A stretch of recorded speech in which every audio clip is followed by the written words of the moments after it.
संसार सागर में आने के बाद में तो हमें हर एक चीज में आनंद देखना चाहिए। एक सेठ जी ने पंडित जी को भोजन पे बुलाया, महाराज भोजन करने आना है आपको। पंडित जी ने कहा जी साहब। अब पंडित जी भूल गए कि एकादशी है। जैसे आप लोगों ने सोचा होगा जाएंगे वहाँ सवेरे भोजन करेंगे, पर आप ही को ध्यान नहीं था कि आज एकादशी है। तो तुमने बस आए और तुमने सोचा होगा कि भोजन मिलेगा, पर यहाँ तो फलाहार मिला, क्योंकि एकादशी पर आश्रम में भोजन वर्जित है। यहाँ पर यहाँ सुबह और शाम दोनों समय फलाहार का ही रहता है दिन भर।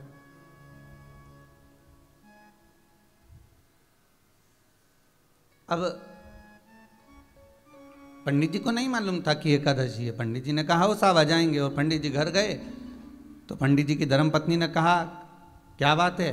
कहे कल मैं भोजन करने जाऊंगा। अरे कहाँ भोजन करने जाओगे, एकादशी है। रहने दो, एकादशी है तो भोजन वोजन करने नहीं जाना।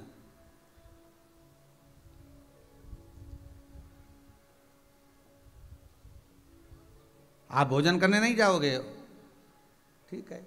अब पंडित जी ने मन में सोचा कि सेठ जी से इतना आत्मीय प्रेम है, और अगर सेठ जी को मना करता हूं तो श्रेष्ठता नहीं होगी। इतना आत्मीय प्रेम होने पर अगर मैं मना करूं तो उसमें सुंदरता का भाव नहीं आएगा। तो उसी समय सेठ जी ने अपने 2 शिष्यों को बुलाया और दोनों से कहा तुम चले जाओ दोनों जनी भोजन करने के लिए हो, और भोजन कर आओ। दोनों गए भोजन करने के लिए। जब दोनों भोजन कर कर लौट कर आए तो दोनों का चेहरा पंडित जी ने देख लिया कि मेरे दोनों चेले, एक प्रसन्न दिख रहा है, दूसरा दुखी दिख रहा है। पूछा क्या बात है? एक तुम्हें कोई बात हो गई क्या ऐसी? भोजन में कोई कमी हो गई क्या? नहीं। तो फिर सम्मान में कोई कमी कर दी क्या सेठ जी ने? नहीं। फिर कोई आसन में कमी कर दी क्या सेठ जी ने? नहीं। वैसा ही है। तो फिर क्या कमी रखी? दक्षिणा अलग अलग दे दी क्या दोनों को? नहीं, 2-2 रुपए दिए हैं। फिर क्या दिक्कत है? तो जो दुखी था उससे पूछा तू बता दुख किस बात का है? उसने कहा बताओ, इतना बड़ा सेठ कम से कम 100 रुपए तो देता। नहीं देता 100 रुपए तो 10 रुपए तो देता। कितने दिए? मात्र 2 रुपए। और जो खुश था उससे पूछा तू क्यों खुश है? उसने कहा महाकंजूसड़ा सेठ था, मुझे तो लग रहा था कि चवन्नी देगा, कम से कम 2 रुपए तो दे दिए।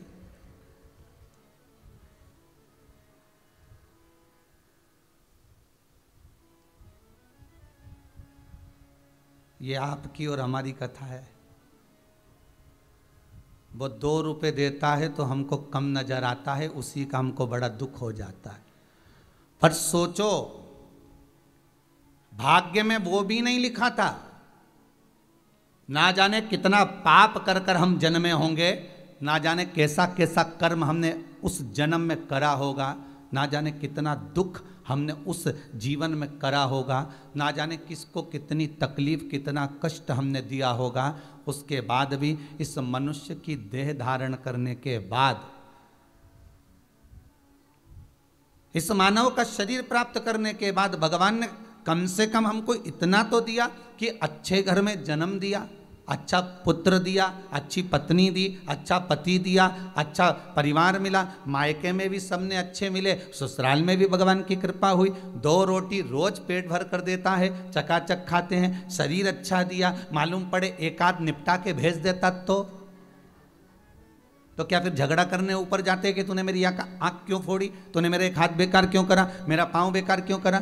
भगवान से क्या झगड़ा करते? नहीं, पर उसको धन्यवाद देना चाहिए कि तूने जो दिया वो कम ना दिया।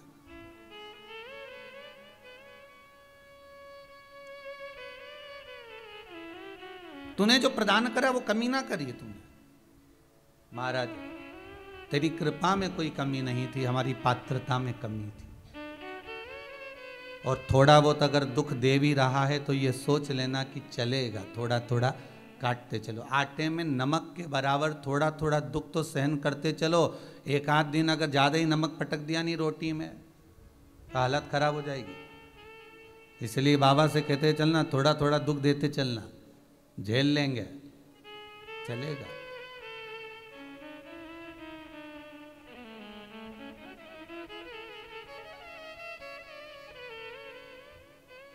एक माता जी कह रही थी, गुरुजी हम रोज भगवान की सेवा करते, पूजन करते, अर्चना करते तो भी हमको ही दुख मिलता है, और हमारी पड़ोसन तो कभी मंदिर नहीं जाए, कथा भागवत सत्संग तो राम जी की मौज कभी नहीं सुने, टीवी पे भी जाओ तो दिन भर नाटक देखती फिरे। हाँ?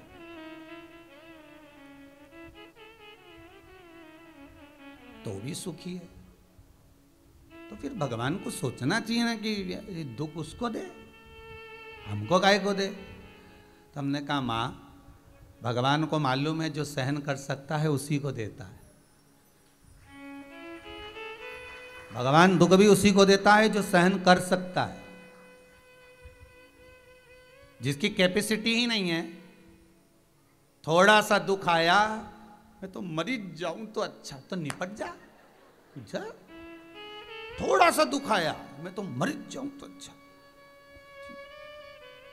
इतना कर्जा हो गया महाराज, इतना कर्जा हो गया, अब तो रह नहीं सकता मैं संसार में। तो क्या करेगा? बस मरने का प्लान किया है। तो हमने पूछा फिर यहाँ काहे को आया? पत्नी बोली मरने से पहले एक बार चलो महाराज से मिल ले।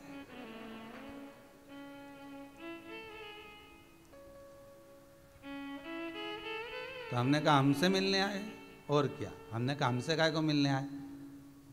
यहाँ कुबेरेश्वर बाबा की रज है, भूमि है, जहाँ पर कुबेर भंडारी बैठेगा। ये शिव महापुराण है। आपकी दिल की बात आप कथा में बैठो और हृदय से कथा में बैठकर मन से उस बाबा से कहो, वो सुन लेगा।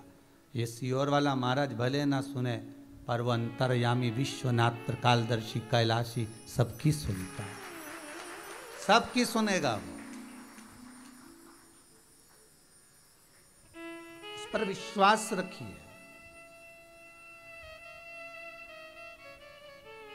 आज तक 10 से 11 बैठे थे तो एक माता कर रही थी, मेरा शुगर का लेवल बराबर हो गया है महाराज, बढ़िया चल रहा है, दवाई मवाई सब छोड़ चुके, सब आनंद में रह रहा है, कोई दिक्कत नहीं। और कभी कभी ऐसी घबराहट होती है कि अब अपन ने दवाई तो छोड़ दी तो कहीं दिक्कत तो ना आए। काहे की दिक्कत? बस उसकी भक्ति में कमी मत आन देना, उसके भजन में कोई कमी ना आए। उसके अगर भजन में कोई कमी है तो हम उसको पूरा करें, उसकी आराधना में। और शिव की आराधना है कितनी? 1 लोटा पानी 3 बार ताली बम बम बोलो, घर आ जाओ रे। इससे ज्यादा कोई आराधना है? बस उसके दरवाजे पर जाना तो अहंकार को देना। क्या देना भगवान को? जम के बोलो, अहंकार। क्योंकि पैसा तुम्हारा नहीं है तो भगवान को मत देना, कपड़े तुम्हारे नहीं है तो भगवान को मत देना, भोजन तुम्हारा नहीं है तो भगवान को मत देना। तुम्हारे पास में जितनी सामग्री है वो तुम्हारी नहीं है। मनुष्य की खुद की अगर अपनी कुछ चीज है अपने पास में तो वो उसका अहंकार है। तो भगवान के मंदिर में, भगवान की कथा में, भगवान के दरवाजे पर, गुरु के द्वार पर आप अपना अहंकार दे दो कि मैं यहां बना बनकर नहीं आया हूं।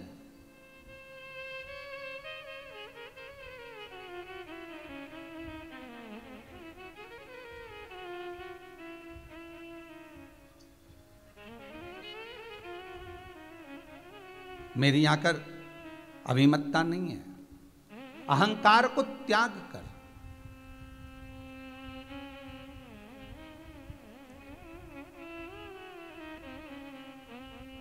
और जिस समय हमारा अभिमान यहां पर छोड़ दिया, हमने भगवान को दे दिया, तो जीवन का सर्वाधिक सुख वहीं से प्राप्त हो जाए।